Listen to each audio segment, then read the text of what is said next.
Let's talk peak Sure. season because it's here, right? And it often brings elevated risk. How do you advise shippers, carriers to prepare ahead of this, high volume season when it comes to, theft and trying to minimize losses because it's gonna happen. But how can Yeah. we minimize it when it comes to peak season specifically, Yeah, David? absolutely. Our CEO Barry, he always says that a recovery is a loss. Now, being part of the recovery team, I like to think that a recovery is at least half of a win. Yeah, But I absolutely get his point, right? Which is that it's orders of magnitude easier to prevent a theft than it is to recover for sure. cargo that's already been stolen, right? So prevention is always the key. And John Cannon, he's our senior law enforcement liaison. He has a saying that he likes to repeat, that I like to repeat, which is dig your well before you're thirsty.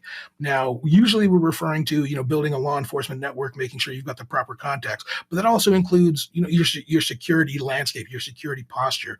You want to make sure if you're looking right now, what do I need to do to harden my supply chain for peak season? It's too late. Like you mentioned, we're in it already, right?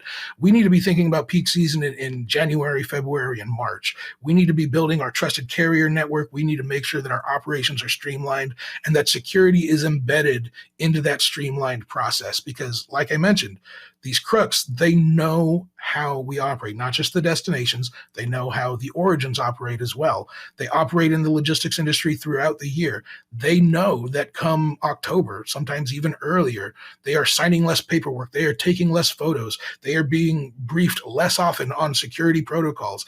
They know that very often the first corner to be cut in the rush of the holiday shipping season is going to be security. They're aware of that, and they wait all year to exploit it.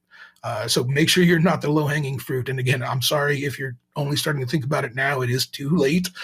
There's still things you can do, absolutely, but this is the kind of thing that you can't implement in the fourth quarter, right? You So need to implement these things at the very least at halftime.